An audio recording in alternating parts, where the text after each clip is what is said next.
Nah, hari ini kita meneruskan dari khotbah berseri The Book of Galatians, Standing Strong, Standing Upon the Gospel of Grace.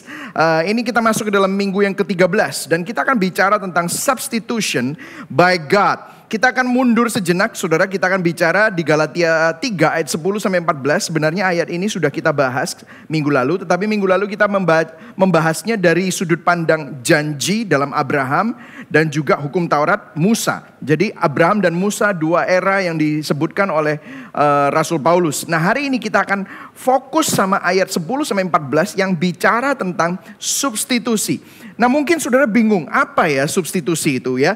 Mungkin banyak orang Kristen mengerti arti apa pengampunan dosa, tetapi banyak yang nggak ngerti arti substitusi. Nah, itu yang akan kita bahas hari ini. Nah, kalau kita lihat di KBBI, substitusi artinya mengganti, artinya menukar dengan yang lain.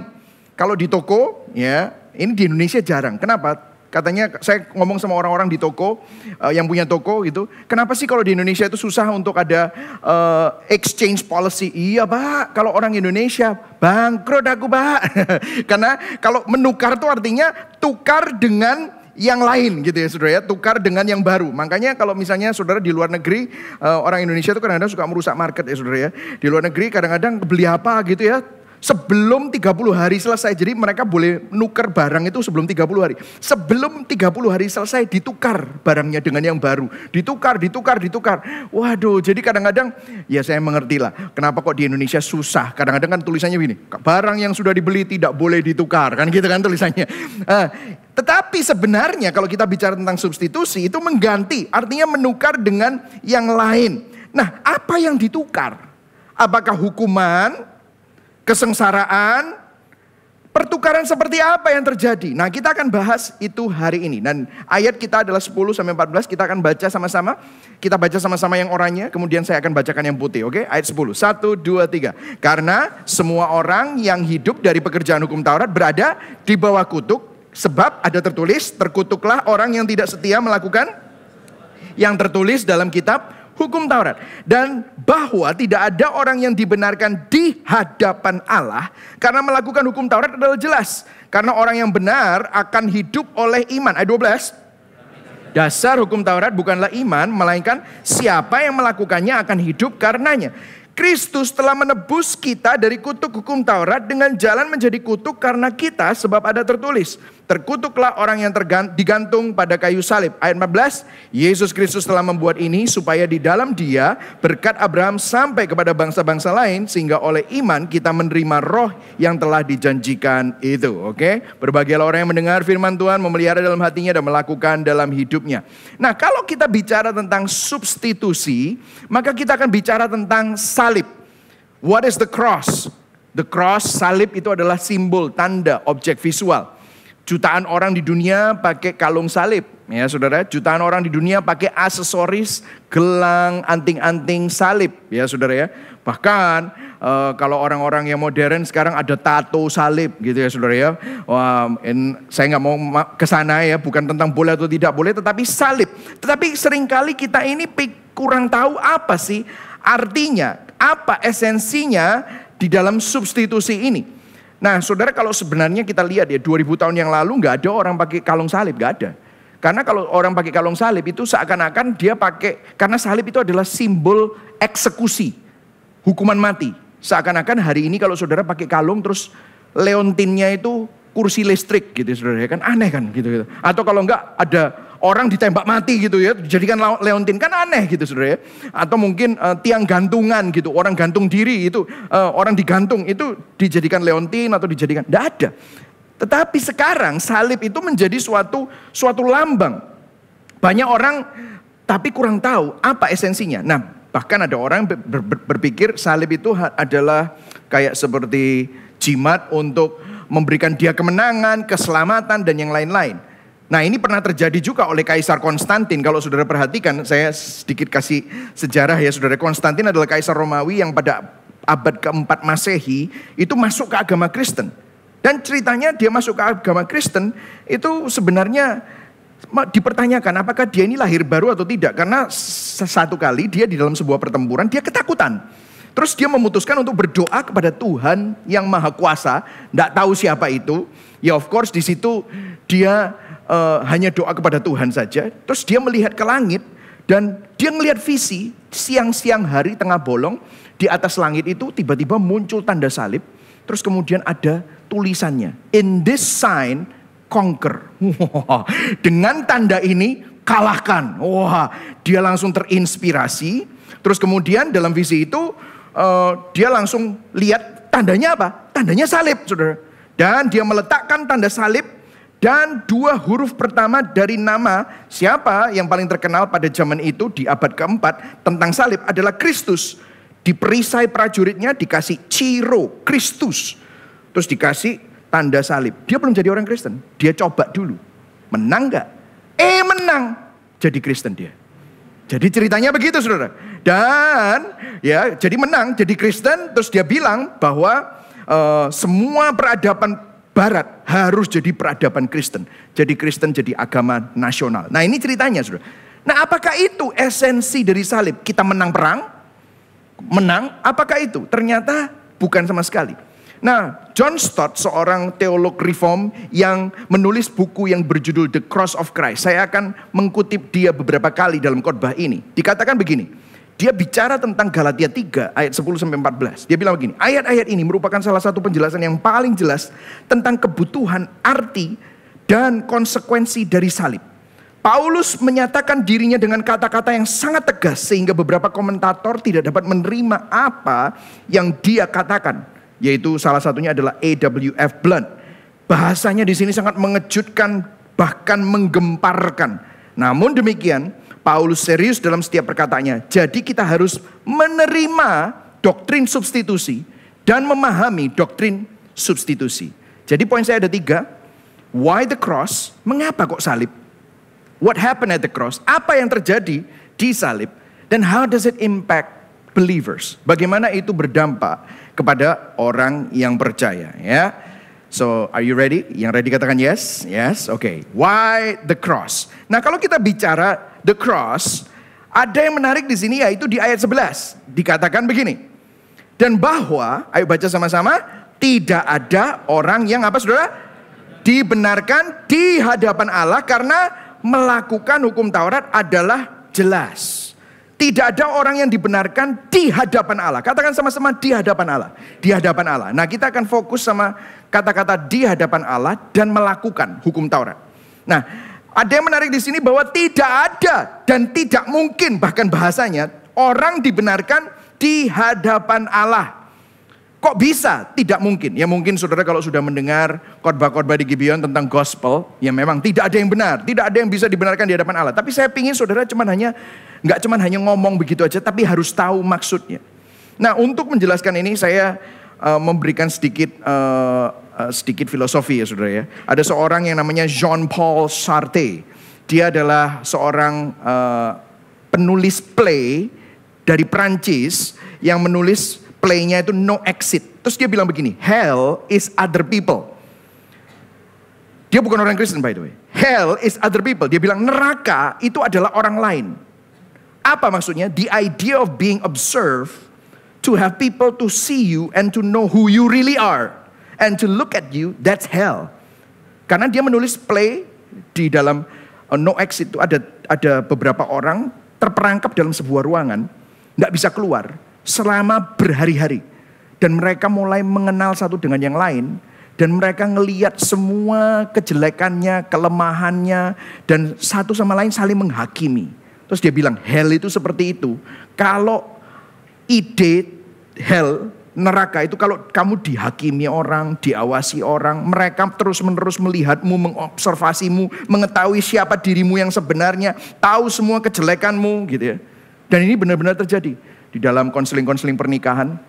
Wah ini biasanya kalau suami istri gitu ya. Lagi berantem terus ngomong sama saya. Pastor saya itu kalau di rumah seperti di neraka. Kenapa? Saya dihakimi terus. Pulang malam salah. Pulang pagi salah. Ya pulang malam sama pulang pagi ya salah pak. Nggak maksudnya pulang pagian gitu. Wah pokoknya semua salah gitu ya saudara ya. Jadi hell. Istrinya juga gitu. Sama pak.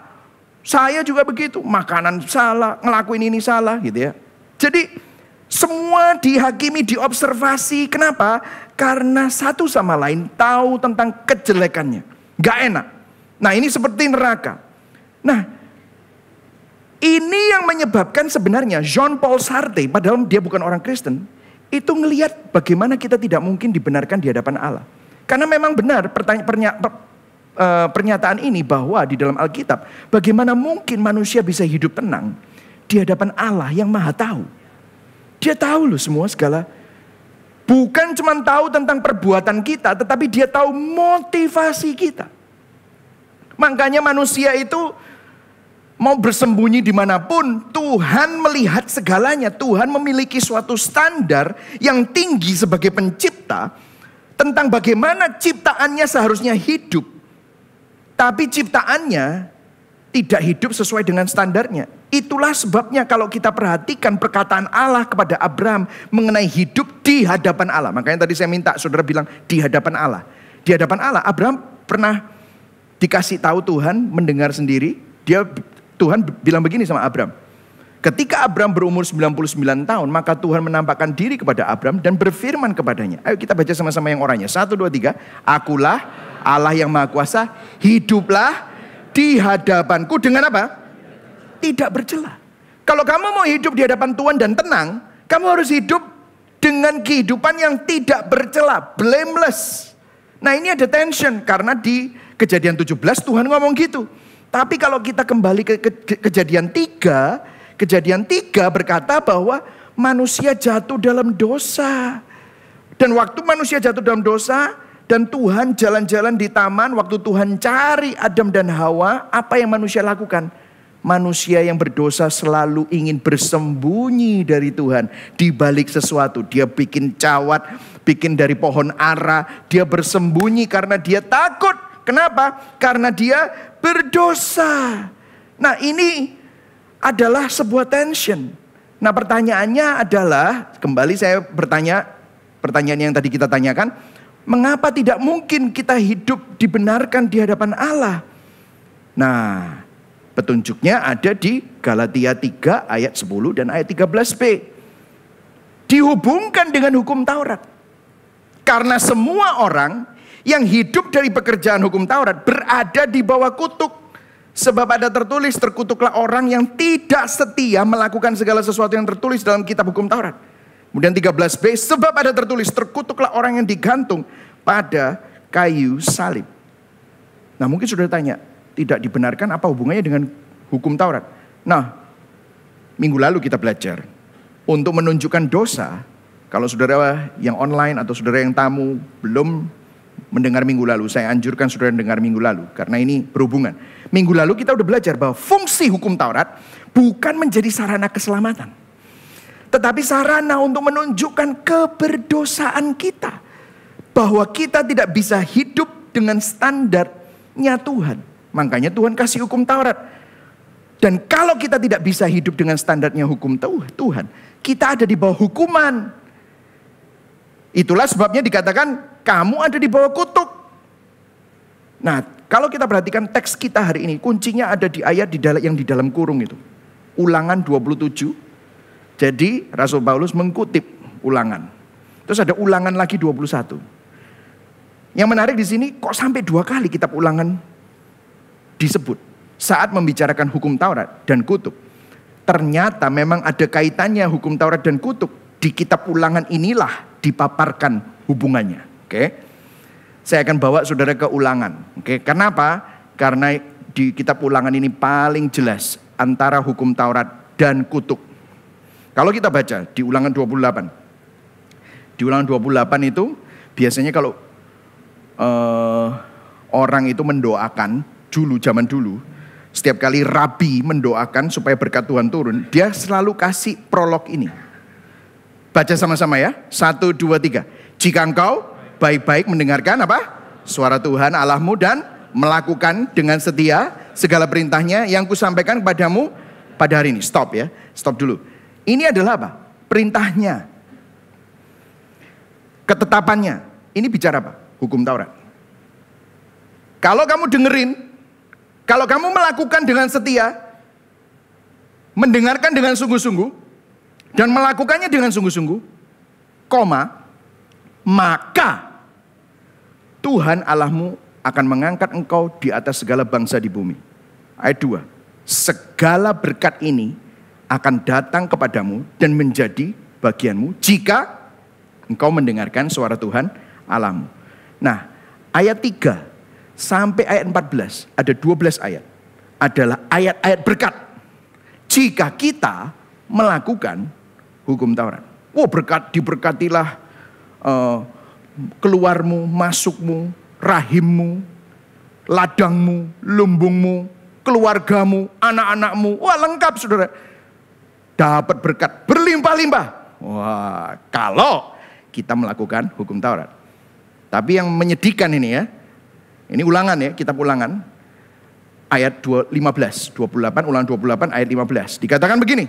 Ayat 15, ayo baca sama-sama. 1, 2, 3. Tetapi jika engkau tidak mendengarkan suara Tuhan Allahmu dan tidak melakukan dengan setia segala perintah dan, stop dulu. Itu apa? Hukum Taurat ya. Yang kusampaikan kepadamu hari ini, ayo baca sama-sama yang huruf besar. 1, 2, 3. Maka segala kutuk ini akan datang kepadamu dan mencapai engkau. Jadi kalau saudara perhatikan tadi ayat 15, ayat 16 sampai ayat 45, 30 ayat. Ada ayat-ayat kutuk, terkutuklah engkau, terkutuklah engkau, terkutuklah engkau. Saudara baca itu depresi saudara. Tak jamin. Woi. Nah, jika kita tidak melakukan hukum Taurat, jika kita gagal melakukan hukum Taurat, apa yang terjadi? Ayat-ayat kutuk ini berlaku loh kepada kita. Nah, minggu lalu kita udah belajar. Bukan cuma hanya hukum Taurat itu menunjukkan keberdosaan kita. Minggu lalu kita juga belajar bahwa fungsi hukum Taurat yang kedua adalah menunjukkan ketidakmampuan kita untuk melakukannya. Untuk melakukan dan memenuhi standar Allah. Jadi kenapa hukum Taurat ini mengandung kutuk? Karena dasarnya adalah kelakuan saudara. Dasarnya ada kelakuan saudara. Coba kita lihat di ayat 12. Baca sama-sama. 1, 2, 3. Dasar hukum Taurat bukanlah apa? Iman, bukan percaya. Melainkan apa? Siapa yang melakukannya akan hidup karenanya. Jadi dasarnya adalah kemampuan saudara untuk memenuhi dan mentaatinya. Jadi kembali ya saudara, mengapa tidak mungkin kita bisa hidup berkenan dan hidup dibenarkan di hadapan Allah? Kenapa? Karena kita berdosa, bukan cuma perbuatannya aja, tapi hatinya. Dan Tuhan adalah Tuhan yang kudus dan Tuhan yang maha tahu. Ada standarnya. Hidup di hadapan Allah adalah sesuatu yang mengerikan buat kita kalau kita tidak tahu Injil. Kenapa? Kita orang berdosa. Dia pemilik kehidupan, kita hanya dititipi kehidupan. Kita harus bertanggung jawab kepada sang pemilik kehidupan. Tetapi karena kita tidak mampu untuk hidup sesuai dengan kehendak sang pemilik kehidupan, sesuai dengan standarnya, kenapa? Karena dosa. Makanya kita semua ada di bawah kutuk. Itulah sebabnya. This is why we need the cross. Itulah sebabnya perlu ada solusi dari luar diri manusia yang berdosa. Makanya saya senang tadi Pastor Dave melalui videonya dia bilang dunia ini akhir-akhir ini bilangnya apa? Self love, self help, self actualization. Wah, kan gitu ya. Aktualisasi diri, menolong diri sendiri, mengasihi diri sendiri. Akhirnya apa? Kita berusaha cari solusi sama diri sendiri. Tidak bisa. Itu sangat anti gospel. Dan di luar sana, di TikTok anak saudara, di YouTube, di mana-mana, semua buku yang sekuler selalu bilangnya self love, self help, self actualization. Gak bisa. Anti gospel. Kenapa? Kita semua ada di bawah kutuk. Itulah sebabnya perlu ada solusi dari luar diri manusia yang berdosa. Dan solusinya apa? Tuhan sendiri yang berinkarnasi. Dan Tuhan sendiri yang berkorban melalui salib. Yang setuju katakan amin. Amin. Sekarang mulai mengerti ya? Jadi kalau saudara lihat. Why the cross? Because we are sinners. And God is a holy God. Dan Tuhan punya standar melalui hukum Taurat untuk mengekspos keberdosaan kita, untuk mengekspos ketidakmampuan kita. Itulah sebabnya Dia menunjukkan kabar baik Ada kabar buruk, maka muncul kabar baik. Kabar baiknya adalah Tuhan memberikan solusi melalui salib Kristus. Manusia tidak bisa menemukan solusi di dalam dirinya sendiri. Nah, sekarang kita masuk ke poin kedua. What happened at the cross? Apa yang terjadi di atas salib? Nah, di sini ayat 13. Kita baca sama-sama ya, sekali lagi. 1, 2, 3. Kristus telah menebus kita dari apa? Kutuk hukum Taurat dengan jalan menjadi kutuk karena kita. Sebab ada tertulis, terkutuklah orang yang digantung pada kayu salib. Nah, saya akan kembali mengutip John Stott mengenai kutuk orang yang digantung di kayu salib. Dia bilang begini, di dalam bukunya The Cross of Christ. Paulus mengutip perkataan dari Ulangan 21 ayat 23. Terkutuklah setiap orang yang digantung pada kayu salib. Galatia 3 ayat 13. Dia menunjukkan bahwa Kristus menebus kita dari kutuk dengan menjadi kutuk bagi kita. Bukan karena dia berdosa dan menjadi terkutuk. Namun dia secara sukarela mengidentifikasikan dirinya dengan yang terkutuk, yaitu saudara dan saya, dengan menyerahkan dirinya untuk mati di kayu salib. So what happened at the cross? Kristus dihukum dan dikutuk bagi kita. Nah, mungkin saudara udah tahu, Pastor, saya ini udah ikut APS, aku udah paham itu. Ya, puji Tuhan. Tapi paham gak arti sesungguhnya? Apa arti dihukum dan dikutuk? Ngerti gak? Ya kan Yesus sengsara, Yesus kan berdarah-darah. Itulah sebabnya dia dihukum dan dikutuk. Oke. Tapi apakah Yesus itu dihukum dan dikutuk hanya untuk mengalami kesengsaraan? Nah, this is why we need to learn this today. Nah, tahu dari mana? Di Taman Getsemani. Kalau saudara perhatikan di Matius 26, banyak orang berpikir di Taman Getsemani waktu Yesus berdoa dikatakan seperti hampir mati rasanya. Dia bilang, aku sedih, hampir mati rasanya. Dia minta murid-muridnya berdoa, tapi murid-muridnya tidur. Ya, dia sendirian, hampir mati, sedih rasanya. Sampai dia berpeluh darah waktu berdoa. Dia berkata, Tuhan kalau bisa cawan ini kau lewatkan. Namun bukan kehendakku, namun kehendakmu. Ini yang terkenal ya saudara. Nah, ini apakah Yesus takut menderita? Apakah Yesus takut disiksa? Apakah Yesus takut dicambuk, dipukul, disalib? Apa yang terjadi waktu Yesus dihukum dan dikutuk? Apakah dia hanya mengalami penderitaan fisik? Jonathan Edwards, saya punya sebuah buku itu isinya semua khotbah-khotbah orang Puritan ya, Reform Puritan. Salah satunya Jonathan Edwards. Ya, Jonathan Edwards bilang begini. Di dalam khotbahnya Christ Agony, kesakitan Kristus pada saat dia disalib. Dia bilang begini. Penderitaan Kristus tidak hanya terdiri dari rasa sakit fisik, tetapi juga, nah ini dengarkan kuncinya, pengabaian rohani jiwanya. The spiritual abandonment in his soul. Ini adalah bagian yang paling pahit dari cawan yang harus diminumnya. Kenapa? Karena Bapa meminta Yesus untuk berdiri di tempat orang berdosa, untuk menjalani dan mengalami penderitaan yang setara dengan penderitaan kekal, bukan fisik. Kekal yang harusnya mereka jalani. Dan dengan sepenuh hati Yesus dengan sukarela melakukannya. Tetapi apa yang terjadi di salib? Tetapi kemudian artinya Yesus harus mengalami Bapa berpaling dari dirinya, membuang muka, dan meninggalkan dirinya untuk bergumul dengan musuh-musuhnya tanpa pertolongan, tanpa penyertaan, tanpa penghiburan dari Bapa. Inilah yang membuatnya berkeringat darah. Inilah yang membuatnya berteriak, Allahku, Allahku, mengapa engkau meninggalkan aku? Jadi waktu dia dihukum dan dikutuk, bukan penderitaan jasmani dan fisik yang Yesus takuti. Tetapi waktu dihukum, hukuman serta kutukan di atas salib, Kristus kehilangan Bapaknya. Kristus benar-benar seakan-akan tidak lagi ada, inilah anakku yang kukasihi, kepadanya lah aku berkenan. Hilang. Nah, kita udah belajar ini di Jumat Agung ya.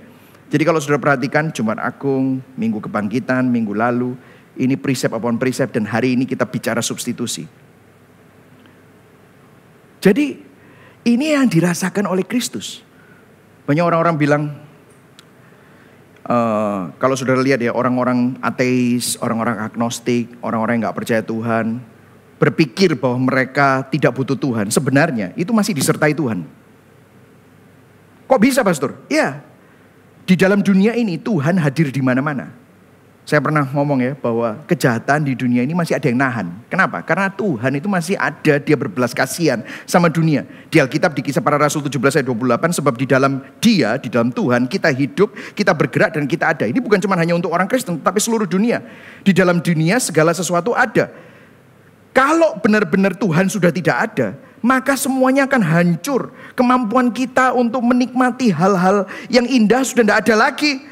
Segalanya akan hancur selamanya kalau bumi ini tidak ada Tuhan lagi. Kemampuan kita untuk mencintai nggak akan ada. Kemampuan kita untuk merasakan sukacita udah nggak akan ada. Segalanya akan lenyap dan porak-poranda dan rusak. Kita akan merasakan penderitaan dan kesedihan yang dahsyat kalau sudah tidak ada Tuhan. Kita akan merasakan kehancuran ketika Tuhan tidak ada lagi. Dan itulah neraka. Dan saya sudah pernah bicarakan ini bahwa Yesus ngalami itu. Di atas salib. Dia ngalami itu. Nah itu yang kedua. Jadi Yesus dihukum dan dikutuk. Dan di atas salib, hukuman serta kutukan itu dia kehilangan bapaknya dan dia mengalami neraka. Udah jelas ya.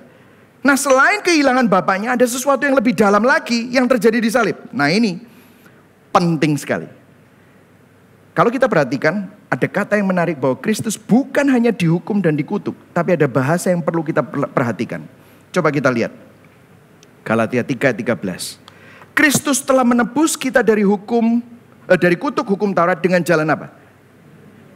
Baca sama-sama yang huruf besar, 1, 2, 3. Menjadi kutuk. Karena kita, perhatikan. Dia bukan hanya dikutuk. Dia bukan hanya terkutuk. Tetapi apa? Menjadi kutuk karena kita. Wow. Pernah gak kita mikir?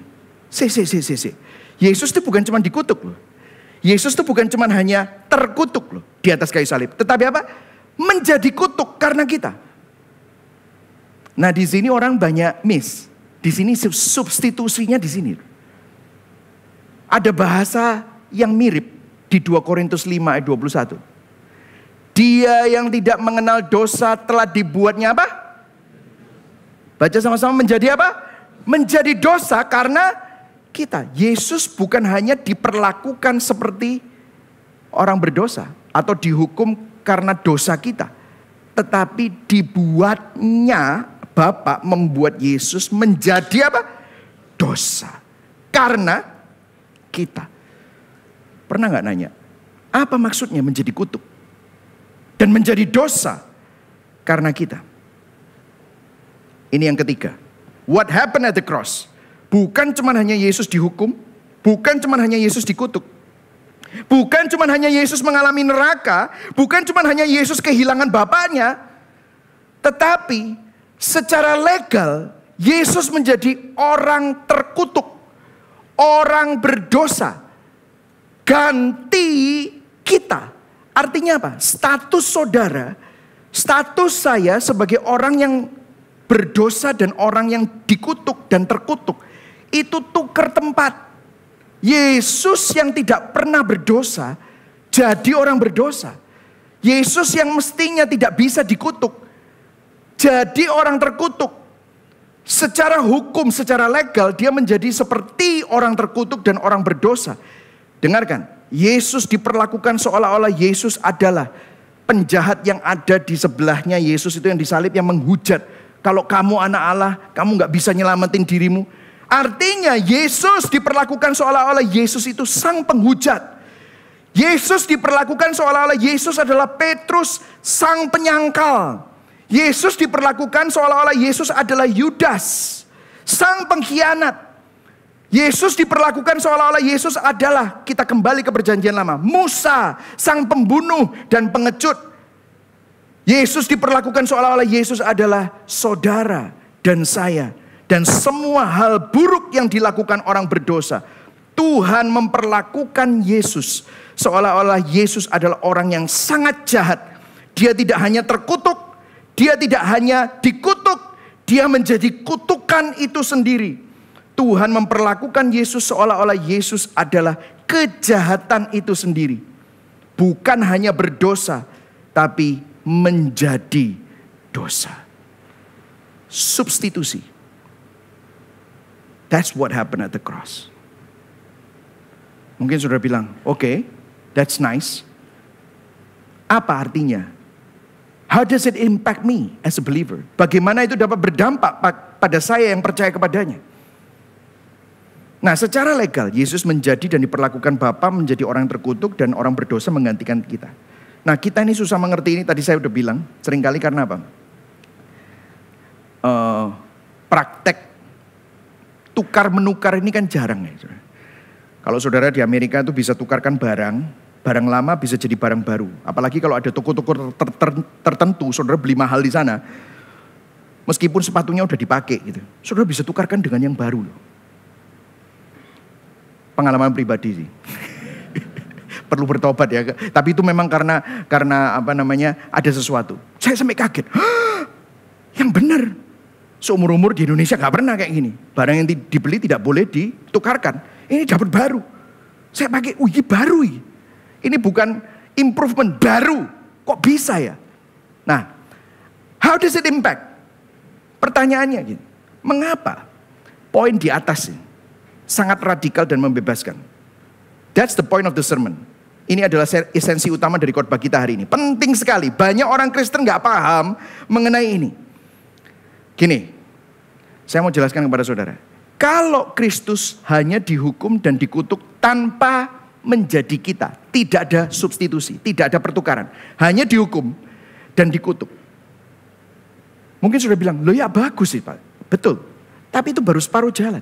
Artinya gini, saudara.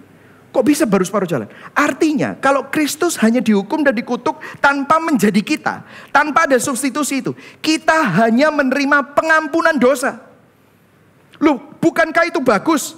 Jangan-jangan banyak orang Kristen cuma ngerti, loh iya toh, kalau kita sudah diampuni, bagus toh. Dengarkan, kalau kita cuma diampuni, setelah diampuni, kita ngomong Surabayaan ya, wis lo ya, wis tak ampuni lo ya. Wis, jadi kamu sekarang wis netral, bersih. Meskipun dosamu merah seperti kermisi, saiki dadi putih maneh. Ojo dikotori maneh. Nah, ngerti ya? Jangan dikotori lagi ya. Sudah diampuni. Jadi kamu harus hidup sempurna loh ya. Nah, akhirnya apa? Kalau sudah diampuni, ya kamu harus berusaha lagi, jaga performamu. Kalau gagal, hati-hati loh ya. Dihukum mana loh? Nek lali minta ampun. Kuncinya kan Yesus dihukum dan dikutuk. Karena kita. Kalau nggak ada substitusi ya. Artinya apa? Setelah diampuni, kita harus berusaha lagi. Betul atau tidak? Halo, bingung? Banyak. Bener gak ya? Harus berusaha lagi. Karena apa? Sekarang sudah putih. Rinso. Ojo becek-becek loh ya. Jangan selingkuh-selingkuh loh ya. Saya gak bilang ini berarti saudara bisa selingkuh. Bukan. Jangan korupsi lagi loh ya. Jangan ngemplang pajak lagi loh ya. Saya gak bilang ini supaya saudara korupsi dan ngemplang pajak. Enggak. Tapi saya lagi ngomong substitusi. Orang yang gak ngemplang pajak atau gak korupsi, tetap aja berdosa dalam hatinya. Betul gak? Artinya habis putih, tunggu aja gak usah 1 jam. 15 menit, hatimu sudah berdosa lagi. Lah gimana kita bisa luput dari hukuman? Gimana kita bisa luput dari kutukan? Makanya orang Kristen kalau gak ngerti ini, mereka selalu doanya ketakutan, minta ampun, ampuni aku Tuhan. Makanya saya itu sering ya ketemu sama orang yang gak ngerti Injil, ngomong, dia cerita, Bapak lah pendeta ya, waduh hari ini aku ya Kristen Pak, waduh soro aku, aduh aku perlu bertobat. Wah seneng aku denger perlu bertobat. Kok perlu bertobat? Iya, tadi pagi aku lali doa. Begitu lali doa, hari ki sial, Pak. Jeru wis ta. Padahal aku tadi makan siang itu berdoa, ini lagi ngopi. Berdoa supaya apa? Supaya nanti malam itu ada berkat lagi. Loh, gak ngerti substitusi. Ngertinya pengampunan dosa. Nah, di sini bedanya saudara. Saya pernah ketemu sama seorang pembina rohani. Seorang leader Kristen. Saya baru ngomong sama anak didik saya. Anak rohani saya. Dia itu ya, makanya hidupnya itu di bawah kutuk. Karena apa? Ya dia itu tidak pernah berdoa, baca firman. Dia kurang melakukan disiplin rohani. Makanya hidupnya itu selalu sepertinya banyak kesialan. Loh, saya nggak bilang disiplin rohani, doa itu nggak penting. Tapi gini, apakah berkat Tuhan, apakah perkenanan Tuhan itu berdasarkan doa saudara atau karya Kristus? Nah, kita ini campur-campur saudara. Kita percaya karya Kristus, tapi habis itu saudara lupa doa. Waduh Tuhan, sorry Tuhan. Aku tadi lupa doa, aku gara-gara aku itu sakit perut. Habis itu tadi ini, terus mari ngono saking cepet-cepetan nih. Terus aku berangkat kerja, aku lali doa. Aduh Tuhan, ojo dihukum ya Tuhan. Ini sering. Jadi, kalau kita berpikir bahwa doa kita, baca Alkitab kita, puasa kita, itu yang membuat Tuhan senang, atau kita minta ampun sama Tuhan dan itu yang membuat Tuhan berkenan lagi. Habis kita minta ampun, kita coba lagi. Dengarkan, itu bukan kekristenan. Ini masih separuh jalan. Kekristenan itu bukan seperti itu. No. Kekristenan is not like that. Sayangnya banyak orang Kristen berpikir seperti itu. Saya mengutip John Stott lagi.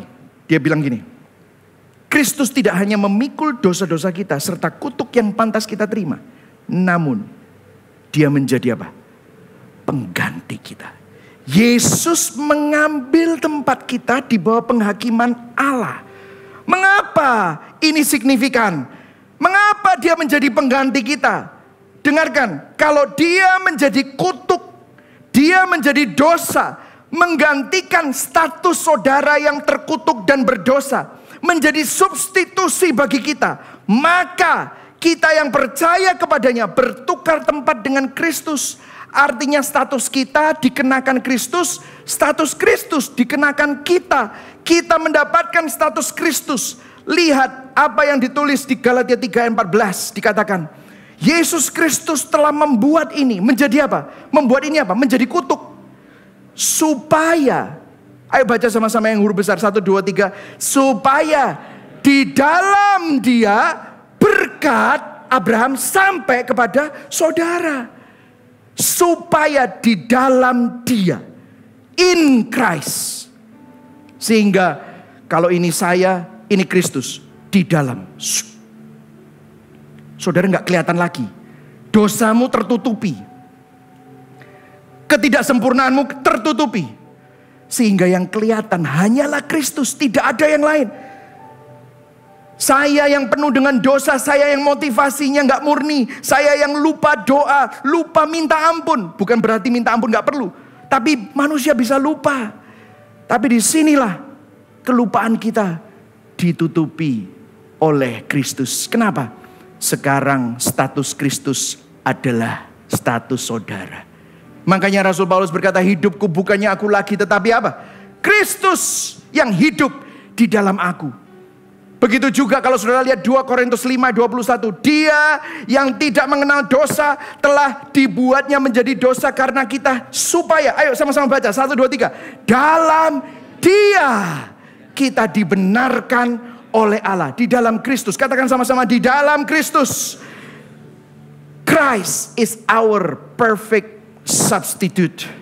Kristus adalah pengganti kita yang sempurna. Dia menggantikan tempat kita secara legal. Jadi bukan hanya hukumannya, tapi pribadinya. Dia mengganti bukan hukumannya saja, tetapi status kita dia gantikan supaya ada pertukaran tempat. Saudara sekarang memiliki status Kristus. Berikan tepuk tangan buat Tuhan. Haleluya. Inilah Injil. Kabar baiknya di sini, saudara. Saya berikan sedikit gambaran ilustrasi. Setiap minggu di akhir ibadah, saudara mendapatkan doa berkat, doa pengutusan. Bunyinya begini. Kalau saudara perhatikan ini di Bilangan 6 ayat 24 sampai 26. Baca sama-sama. Saudara pasti dengar itu kata-kata saya atau kata-kata gembala siapapun full timer yang ada di sini, ya seorang pendeta, hamba Tuhan di gereja-gereja seluruh dunia pasti ngomongnya begini. Ayo baca sama-sama biar saudara merasa ini loh pendeta ngomongnya kayak gini, ini feelingnya kayak apa. Ya coba ayo kita ngomong ya sama ya. 1, 2, 3. Tuhan memberkati engkau dan melindungi engkau. Tuhan menyinari engkau dengan wajahnya dan memberi engkau kasih karunia. Tuhan menghadapkan wajahnya kepadamu dan memberi engkau damai sejahtera. Ini di perjanjian lama. Ada syaratnya, saudara.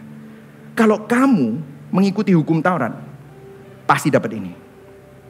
Tapi kenapa kok tiap minggu kita didoakan untuk dapat ini? Padahal tidak ada yang bisa mengikuti hukum Taurat. Betul nggak? Kenapa? Karena saudara dan saya ada di dalam Kristus. Sekarang di dalam Kristus, berkat ini menjadi milik saudara. Mengapa? Karena Kristus bertukar tempat dengan saudara. Gimana dia bertukar tempat? Coba saya balik ayat berkat ini menjadi ayat kutuk. Saya bacakan buat saudara. Tuhan mengutuk engkau dan meninggalkan engkau.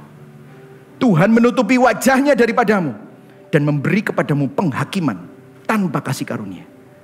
Tuhan memalingkan wajahnya darimu dan mengambil damai sejahteranya, shalomnya dari dirimu. Saudara mau didoakan kayak gini? Let me tell you. Dengarkan. Listen. Yang online, listen. Yesus ngalami ini.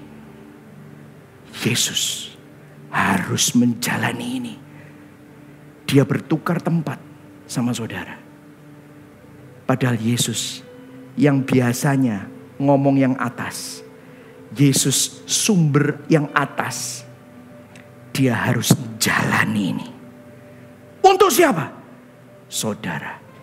Dia bertukar tempat dengan kita pelanggar hukum supaya kutuk jadi berkat. Dan bukan hanya itu, saudara orang terkutuk, sekarang karena Kristus, karena substitusi, Anda orang diberkati. Saudara bersalah jadi benar. Bukan cuman hanya salahnya yang diampuni, tapi status orang bersalah hilang. Saudara jadi orang benar. Yesus bertukar tempat. Yesus jadi dosa. Supaya saudara jadi kudus. Saudara bukan orang berdosa lagi. Tetapi saudara orang kudus. Katakan sama-sama. Saya orang kudus. Kenapa? Karena Kristus jadi orang berdosa. Katakan sama-sama. Saya orang benar. Kok bisa kamu bilang gitu? Tadi pagi pasti sudah berdosa. Mungkin di dalam hati. Mungkin saudara lagi siap-siap. Istrimu ndak mari-mari. Bo istriku iki rerek. Sorone. Saudara menghakimi dia. Udah berdosa. Tapi saudara tetap orang benar. Kenapa? Kristus yang mau lingkupi saudara. Katakan sama-sama. Saya orang diberkati. Kok bisa? Karena Yesus jadi orang terkutuk. Berikan tepuk tangan buat Tuhan Yesus. Ini Injil. Ini Injil saudara. This is what it does. Ini yang dilakukan Kristus. See Christ as our perfect substitute. Pandang Kristus sebagai pengganti kita yang sempurna. Dengarkan saudara. Saya tekankan sekali lagi. Hubungan kita dengan Tuhan bukan jasa transaksional. Tapi pertukaran identitas. Saudara, saya berikan kesaksian sedikit ya saudara. Bertahun-tahun saya selalu berpikir bahwa berkat Tuhan, perkenanan Tuhan sama saya berbanding lurus dengan performa saya. Kalau saya giat melayani, kalau saya giat baca Alkitab, kalau saya giat berdoa, itu semata-mata supaya saya tetap hidup di dalam perkenanan dan berkat Tuhan. Itulah sebabnya saya selalu memotivasi diri saya berdasarkan ketakutan. Saya mau datang ngerintis, dulu saya umur 19 tahun, ngerintis 3 gereja. Sombongnya setengah mati, kenapa? Wah aku udah ngerintis gereja, pasti Tuhan berkati aku. Dan memang Tuhan berkati dan yang lain-lain. Saya rasa itu mungkin bukan hanya berkat Tuhan juga. Kalau saudara tekun pasti juga akan ada kemajuan dalam hidup saudara. Tetapi pada saat itu saya selalu ketakutan. Makanya saya tiap malam itu doa, Tuhan ampuni Tuhan. Saya sebutkan semua dosa-dosa saya hari itu yang saya ingat. Kalau saya lupa, saya nggak ingat lagi, sudah habis semua dosa-dosanya. Saya tutup dengan sebuah kalimat. Tuhan, aku mungkin lupa, maka ampuni aku akan dosa yang aku lakukan, baik sengaja maupun tidak sengaja. Betul kan saudara? Tak kasih blanket statement. Cek nonek misalnya sampai aku malam terus tiba-tiba aku nggak bangun, aku masuk surga. Itu saudara. Saya selalu berpikir seperti itu. Dan kalau ada hal-hal yang buruk terjadi dalam hidup saya selalu doanya, Tuhan aku salah apa? Aku sudah melakukan semuanya. Sampai waktu kita mengalami masalah demi masalah dalam bisnis pada waktu krisis tahun 2008. Saya marah sama Tuhan. Saya merasa saya paling radikal, saya paling nyumbang. Saya melakukan ini, saya sampai menginjil di pulau-pulau tempat terpencil. Saya rela melakukan itu. Di tempat yang gak ada toiletnya. Wah, kalau pulang toilet di Amerika tuh, aduh saya kayaknya pengen meluk toilet, aduh senengnya. Karena saya harus gali lubang. Terus di bawah, saya harus buang air besar dan buang air kecil tuh di mana-mana. Saya pernah dikejar babi dari belakang. Waduh, sampai saya bilang ini untuk Kristus, untuk Kristus. Saya bilang begitu. Supaya apa? Saya mendapatkan somehow jasa di hadapan Tuhan. Saya nggak ngerti perfect substitute. Tapi saya hidup penuh dengan ketakutan. Saya hidup penuh dengan beban. Dan waktu saya berhasil seakan-akan, itu soalnya jasaku. Itu soalnya sumbanganku. Itu soalnya pelayananku. Saya jadi orang yang sombong. Sudah lihat? Ternyata selama ini saya nggak ngerti. Tuhan ampuni aku Tuhan. Waktu saya mengerti tiba-tiba plong. Dengan ini saya jadi semakin menghargai. Maka kalau saya bisa melayani Tuhan, itu semata-mata karena anugerah Tuhan. What a privilege. Aku bisa melayani Engkau. Kalau aku bisa jadi hamba Tuhan, Tuhan, aku mau spend time sama Engkau yang sudah memberikan segala-galanya bagiku. Amin saudara. Ada ayat yang menarik ya saudara. Di Lukas 10 ayat 20. Waktu itu Yesus mengutus 72 muridnya untuk mendoakan orang sakit, mengusir setan. Mereka semua kembali ditanyain gimana? Semua setan tunduk sama kita Pak. Semua orang sakit sembuh. Wah, Yesus bersuka cita. Terus ayat 20 dia bilang gini. Namun demikian, jangan bersuka cita karena roh-roh itu takluk kepadamu. Tetapi bersukacitalah karena namamu ada terdaftar di surga. Amin saudara. Kenapa kok perlu bersuka cita itu? Kenapa kok perlu bersuka cita? Apa yang Yesus maksudkan? Maksudnya gini. Kalau kamu mengalami keberhasilan dalam pelayanan, keberhasilan dalam pekerjaan, jangan sukacitamu tuh jangan karena itu. Karena besok kamu ngusir setan, setannya gak keluar. Karena kamu doain orang sakit, orang itu gak sembuh. Kamu udah berdoa supaya ada terobosan dalam bisnismu. Kok bisnismu tetap susah karena seluruh dunia sekarang resesi, susah semua. Dan kamu merasa, lu kok gak ditolong ya? Ya apa sih? No, bukan tentang itu.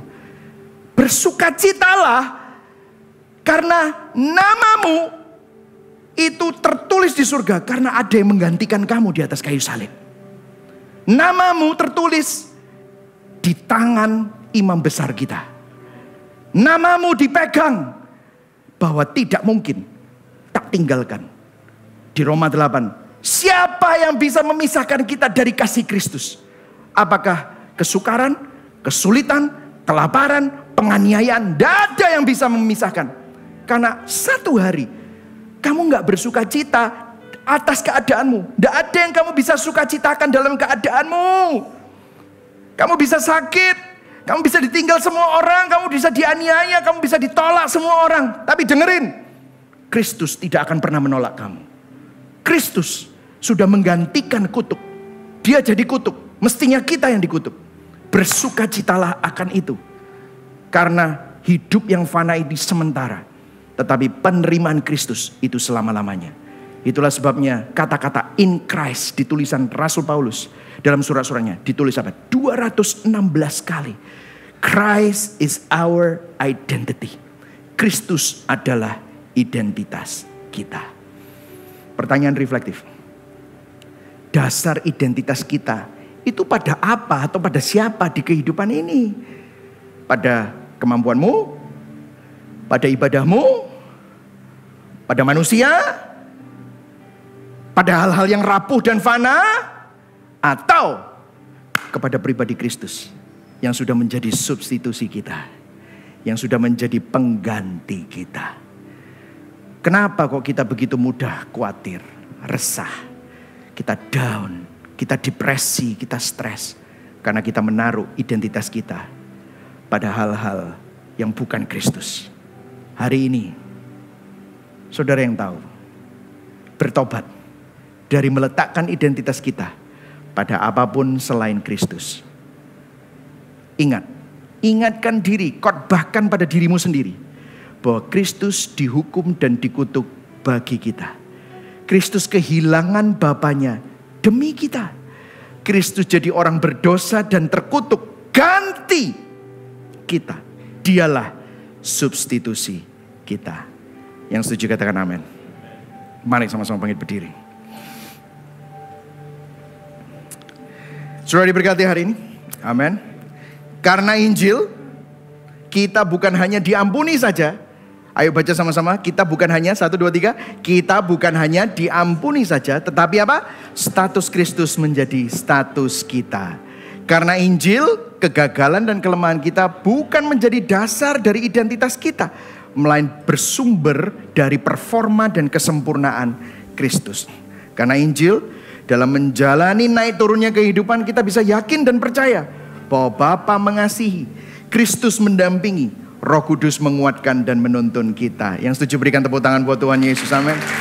Mari sama-sama kita nyanyikan lagu Dalam Kristus.